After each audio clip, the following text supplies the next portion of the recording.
the gloves are off. This is Social Watch. My mic is off and your voice is on. We want to sample some of the views that you shared online with regards to the socioeconomic impact of COVID-19, and who better to take us through this session than Vincent Odhiambo. Take it away. Thank you so much, Ondiro. Now, unemployment is something that affects a lot of, specifically the youths. So this is what we're looking at this week, and we are going to look at some of your thoughts and opinions on this particular issue. So, beginning with at Kare Mwari, is the government going to address the rising unemployment rate in Kenya? It was already bad before Corona, but now it's bad. How will you cushion the unemployment if they have to stay home yet have responsibilities? Because let me tell you, the bills never stop coming. Vincent, do you pay bills? Let's start from there so that we know if you can relate with these tweets. Okay, if you include transport, yes, I pay bills. And I think that's the sad bit, that the bills are constant, Yes. and transport, as you've mentioned, fares nearly doubled when they introduced the new seating format to allow for social distancing. Lakini pesa ni ile ile ama imepungua. So Kenyans are wondering, how am I going to foot my ever-ballooning budget, yet my personal finance is contracting by the day? Okay, now let's be honest. If you look at the matatu industry, they also need to make money. So for me, I spend most of my money on fare, which at times it's triple the amount that normally I would use. So for me, I think at some point, in as much as we are spending more on some of the bills, and at the same time we don't have like a genuine, or rather a continuous source of income because of the reduction, because of the job losses, I think some people have to also compensate for that. Yes. Oh, good. Some people have to compensate. I'd like to meet those people because I'd like a compensation. Let's take a look at another tweet. Okay. At Joseph Joko, COVID-19 has exposed the worst unemployment, depression, and dilemma in the 21st century. More shocking is the poignant fact that even before COVID-19, here in Kenya were jobless PhD, master's degree, and bachelor's degree holders whose position had long been blocked by tribalism.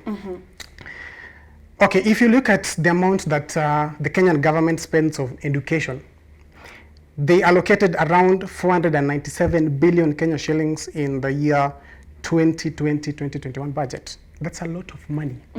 But then, at the end of the day, even before COVID-19 was in the picture, we had a lot of unemployed youths who are skilled and unskilled. Yeah. But I think COVID has escalated the problem, because even those who are employed, some of the organizations are shutting down, some of the organizations are sending them on a leave without pay, and this just means that the number of unemployed people out there is increasing by the day. However, from the discussion that we had with our guest today, it's very clear that sometimes we put our education aside, we unlearn and learn new things. So find out what are some of those skills that are currently hot and relevant in the market, adopt those skills and try and survive in the short term as you're making a long-term plan, because at the end of the day, we are hatuwezi kaa tu hivyo. Sindio? Let's take a look at another. Okay. Tony Murega, Labour CS says Kenya is unable to absorb approximately 400,000 graduates who join the labour market every year. So, Government of Kenya is facilitating their immigration to other countries as a way of creating jobs. Brain drain to cure unemployment. What a terrible trade-off. Well, in the era of COVID-19, brain drain has shown African countries that it's the worst thing that can ever happen to them. Because look at, most African doctors are working in Europe and America, so those countries are able to deal with their pandemic and deal with it with the absolute care that they need, because African doctors leave these countries to go and look for greener pastures there. So COVID-19 or not, governments must find ways of absorbing people. And as one of our guests said, the only way that governments needs to do this is through formalization of SMEs, to ensure that SMEs are empowered to absorb as many people as possible. The example she gave is if 3,000 employees, 3,000 SMEs employed 10 people or even 100, that's about 3 million people in the job market, 300,000. Okay. Yeah. Now, for those who have already gone, we've seen cases where they are molested in some way. they're mistreated. If the government can find a way of at least, since they're already gone anyway, so taking care of those who are abroad. Another tweet at Yups Sudi. How has COVID-19 contributed to the rise of domestic violence? Good question, good question. Probably there's a lot of tension in homes, many people are at home, finances are tight, so any slight irritation might lead to an escalation. Yeah. Another tweet? Okay, as we wait for that other tweet, I know that you went out on the streets and you've been having a conversation with people. Before we read this tweet, what are people on the street saying? They're blaming the government for taking too much time and giving stringent measures that greatly affected their source of income. Yeah. Yes. And I also know that we asked you to send us some of your WhatsApp videos, and people are just worried that new normal might not resume anytime soon. You know, McKinsey says it might take 3 to 5 years for sectors like art, entertainment, travel to recover, and that's really, really going to be difficult. What do you say? Well, let's wait and see what happens after the government releases and makes sure that COVID-19 measures are reduced. Okay, here's Street Talk with Vincent Adembo.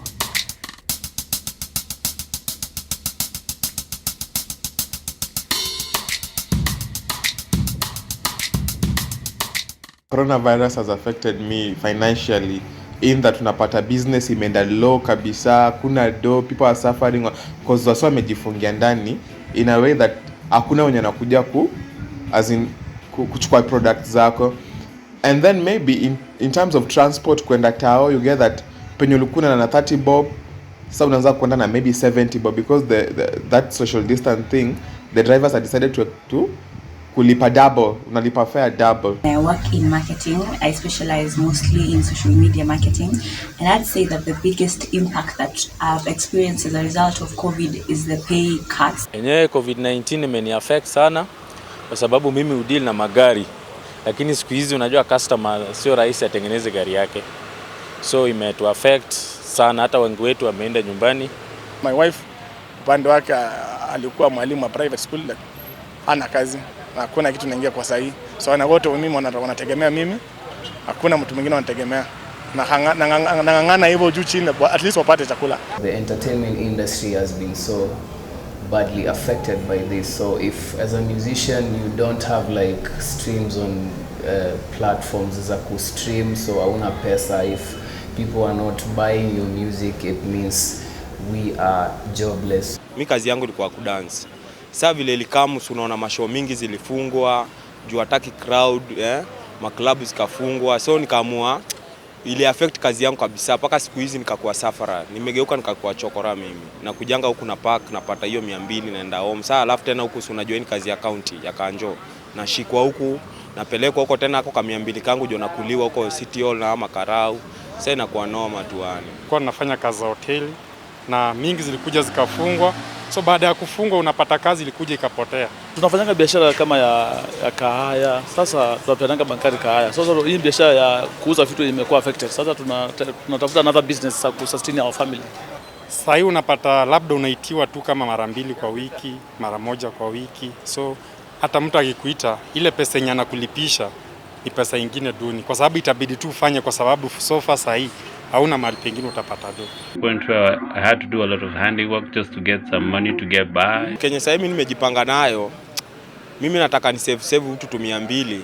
Jo baadaye tena kukikwa kunoma hivi niko hata nauza masocks huko tu nitembeanga. Things are changing because unajua sasa hii government imeanza kufungua kila kitu. Watu wameanza kuingia Nairobi, people are coming back to Nairobi. Sasa wanaanza kununua. Tunaona tuko after the next 6 months to come biashara itakuwa imeshasimama. Sasa hii kuna baadhi ya client nilikuwa nafanyia kazi, wengi wana promise like next month kila kitu itakuwa sawa. Kuna watu wengine wako na manyumba zao walikuwa wanajenga. So mtu anasema sasa nika access kwa loan, mshahara wangu imeanza kuresume kama kawaida. Tumetengeneza kikundi hapo jua kali yetu. Tumefungua shule ya kufunza watoto.